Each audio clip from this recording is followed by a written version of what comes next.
मानव भूगोल में आज हम कल वाले वीडियो की निरंतरता बनाते हुए नगरीय अधिवासों के प्रतिरूप के बारे में अध्ययन करेंगे। किसी क्षेत्र विशेष में बसे नगर में स्थित विभिन्न घर के जो सामूहिक रूप से आकृति बनती है वो उस नगर का प्रतिरूप कहा जाता है। नगरों के प्रतिरूप निर्धारण में नगर में से गुजरने वाले प्रमुख सड़क, रेल मार्ग, विभिन्न भागों में बनी इमारतों की परस्पर एक दूसरे के समीप की स्थिति विभिन्न कार्यों के द्वारा होता है।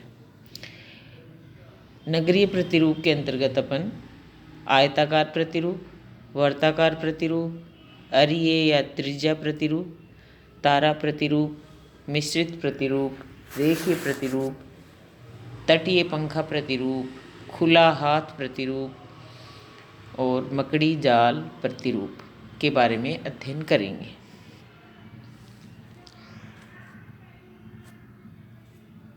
आयताकार प्रतिरूप में नगरों के विभिन्न भागों से गुजरने वाले मार्ग एक दूसरे के समानांतर होते हैं तथा एक दूसरे को समकोण पर काटते हैं। छोटी छोटी आयताकार नगरीय बस्तियों की आकृति चौक पट्टी के समान दिखाई देता है, अतः इसे चौक पट्टी प्रतिरूप भी कहा जाता है। प्राचीन एवं मध्यकाल में अधिकतर नगरों की जो बसावट है या प्रतिरूप है वो आयताकार प्रतिरूप में पाए जाते थे, क्योंकि बाहरी आक्रमण यानी सुरक्षा की दृष्टि से नगर के चारों ओर आयताकार चार दीवारी का निर्माण किया जाता था। अगर चैक पट्टी प्रतिरूप या चौक पट्टी प्रतिरूप जो है उसका अपन देखें तो भारत में चंडीगढ़ नगर जो है वो नियोजित रूप से इसी प्रतिरूप में बनाया गया है। फिर है वर्ताकार प्रतिरूप। जब किसी नगर की विभिन्न बस्तियों का विकास किसी जलाशय या किसी स्थल भाग के चारों ओर विभिन्न परिवहन मार्गों पर होता है तो उसका आकार वर्ताकार रूप में परिवर्तित होता जाता है। फिर है अरीय या त्रिज्या प्रतिरूप। जब किसी नगर में विभिन्न बस्तियों का विकास नगर से बाहर जाने वाले विभिन्न परिवहन मार्ग पर होता जाता है तो धीरे धीरे मार्गों के साथ बस्तियां बाहर की ओर बहुत दूरी तक विकसित हो जाती हैं। मध्य भाग सघन रूप से बसा हुआ होता है और विश्व के बहुत सारे जो नगर हैं वो अरीय प्रतिरूप में ही बसे हुए हैं। तारा प्रतिरूप। अरीय प्रतिरूप में बाहर की ओर जाने वाले मार्गों के दोनों ओर बस्तियों के विकास के साथ साथ जब विभिन्न मार्गों के मध्य में स्थित विस्तृत धरातलीय क्षेत्र पर बस्तियों का विकास होने लगता है तो अरीय प्रतिरूप धीरे धीरे तारा प्रतिरूप में परिवर्तित हो जाता है। फिर है मिश्रित प्रतिरूप। ये जो प्रतिरूप है इसमें अधिकांश जो नगर है इस प्रतिरूप में बसे हुए हैं वर्तमान समय में देखा जाए तो इसमें एक से अधिक नगर के विभिन्न भागों में वर्गाकार, आयताकार, अरीय आदि जो प्रतिरूप हैं वो सामूहिक रूप में पाए जाते हैं तो इनको मिश्रित प्रतिरूप कहा जाता है। फिर है रेखीय प्रतिरूप। रेखीय प्रतिरूप के अंतर्गत या किसी नहर के किनारे या परिवहन मार्ग के दोनों ओर लंबाकार आकृति में पाए जाते हैं।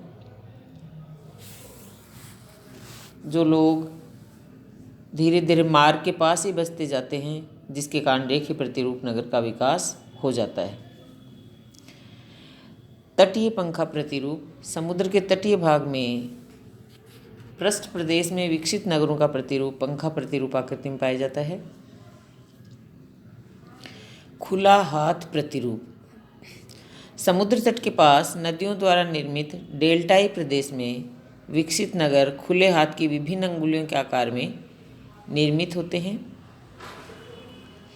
तटीय भाग कई भागों में कट जाता है तथा बीच बीच में स्थल का छोटा भाग लंबाकार आकृति में बच जाता है।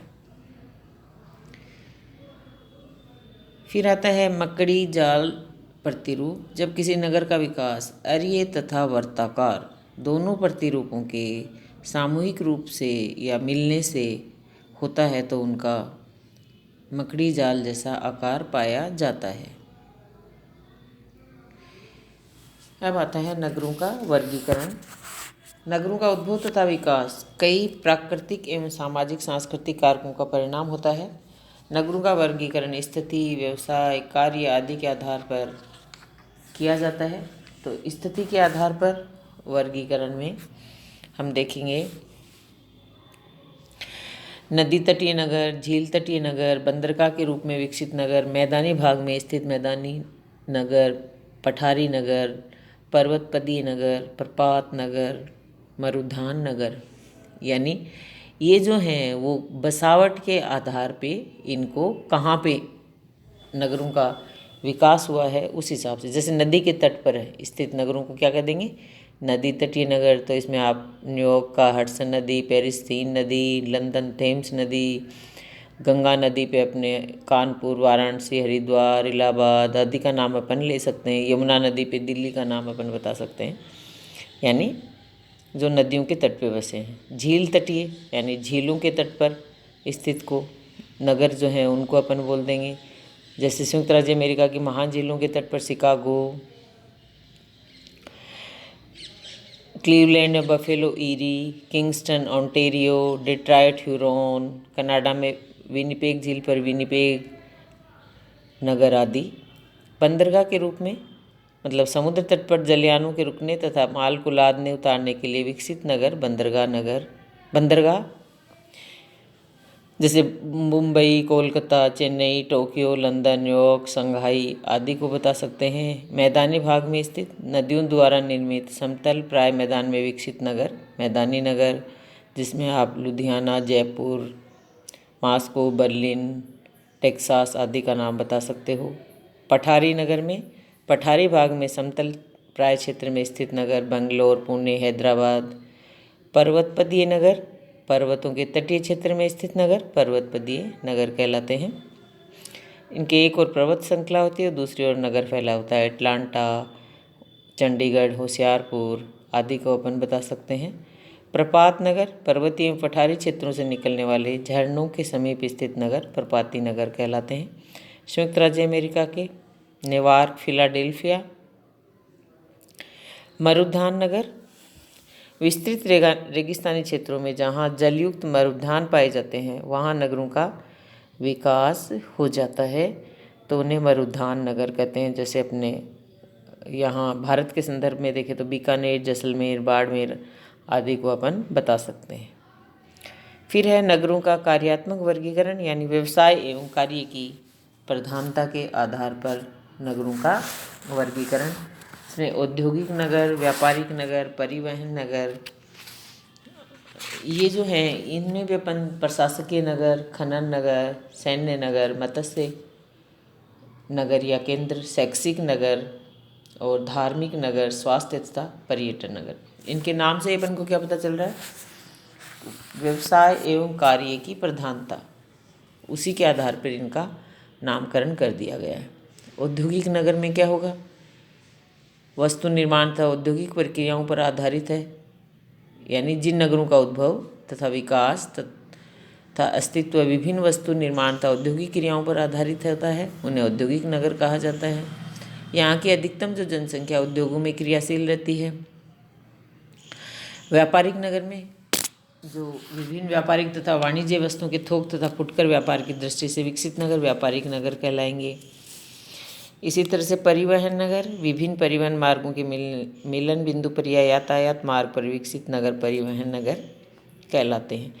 औद्योगिक नगर में अपन शिकागो का विश्व के संदर्भ में देखें तो जो भी विकसित हैं, आप शिकागो का नाम बता सकते हो, आप मॉस्को का नाम बता सकते हो, शंघाई, टोक्यो, मुंबई, बेंगलोर, अहमदाबाद। व्यापारिक नगर में New York, London, Singapore, Mumbai, Kolkata Hong Kong आदि बता सकते हो। परिवहन नगर में आप New York, Chicago, London, Paris, Moscow, Shanghai, Perth आदि का अपन परिवहन व्यवस्था के कारण ही विकास हुआ ऐसा बता सकते हैं।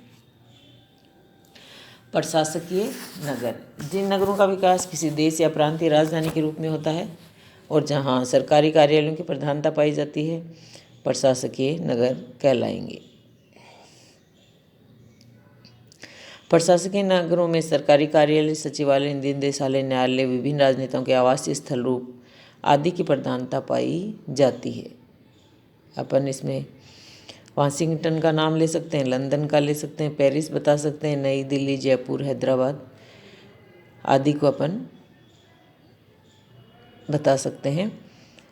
खनन नगर, जिन नगरों का विकास किसी खनिज पदार्थ की प्राप्ति के पास होता है, खनन नगर कहलाते हैं। यहाँ खनन कार्यों से संबंधित कारखानों तथा मजदूरों की आवासीय बस्तियों का प्रधानता होती है और विभिन्न प्रकार के खनिज, लोहा, कोयला, पेट्रोलियम, सोना, चांदी, मैग्नीज आदि के प्राप्ति केंद्रों के पास नगरों का विकास हो जाता है। इसके बहुत ही अच्छे एग्जाम्पल कालगुल्ली और कुलगाड़ी जो हैं उनका विकास है वो खनन के कारण ही हुआ है। मैसाबी, पेंसिल्वानिया, रानीगंज, झरिया, बोकारो आदि नगरों का विकास भी खनिजों के मिलने के कारण ही हुआ है। फिर आता है मिलिट्री सिटीज, सैन्य नगर, जिन नगरों का विकास सुरक्षा की दृष्टि से छावनी के रूप में किया जाता है वे सैनिक नगर कहलाते हैं। जिसमें अपन दिल्ली, कैंट, पनामा, अम्बाला, मेरठ, जोधपुर, सूरत, पोर्ट ब्लेयर, सिंगापुर आदि का नाम बता सकते हैं। मत्स्य सेंटर्स, मछली व्यवसाय की दृष्टि से समुद्र तटीय भागों में स्थित नगर मत्स्य नगर कहलाते हैं। फिर आता है आपका शैक्षिक नगर, जिन नगरों का विकास शिक्षण कार्य के रूप में हुआ है उन्हें शैक्षिक नगर कहते हैं। यहाँ पे विश्वविद्यालय, महाविद्यालय एवं प्रोफेशनल जो degree, medical college, engineering college आदि की प्रधानता पाई जाती है। जिसमें आप ऑक्सफोर्ड का नाम बता सकते हैं, कैम्ब्रिज, हार्वर्ड, मैसाचुसेट्स एवं मॉस्को, रुड़की, देहरादून, इलाहाबाद, अलीगढ़, आगरा, वाराणसी, पुणे और राजस्थान में पिलानी को भी शैक्षिक नगर के रूप में जाना जाता है। धार्मिक नगर, इन नगरों का विकास किसी धार्मिक मस्जिद, स्थल, मंदिर, गुरुद्वारा, गिरजाघर आदि की स्थिति कारण होता है और यहाँ धार्मिक कार्यों की प्रधानता होती है। जैसे मक्का, मदीना बता सकते हो, प्रयाग, काशी, मथुरा, हरिद्वार, यरूशलेम आदि का नाम हम धार्मिक नगरों के रूप में बता सकते हैं। स्वास्थ्य तथा पर्यटन नगर, अति उष्ण क्षेत्रों में पर्वतीय भागों पर स्थित शीतल क्षेत्र, सागर तटीय समजलवायु में स्थित नगर आदि का विकास स्वास्थ्य की दृष्टि से उत्तम जलवायु पाए जाने के कारण हुआ है और ये नगर अपनी उत्तम स्थिति और अनुकूल जलवायु के कारण विभिन्न देशों के पर्यटकों को आकर्षित करते हैं। जैसे अपन इंडिया के संदर्भ में देखें तो शिमला, दार्जिलिंग, डलहौजी, मसूरी, नैनीताल आदि प्रमुख पर्यटक नगर के रूप में हम बता सकते हैं।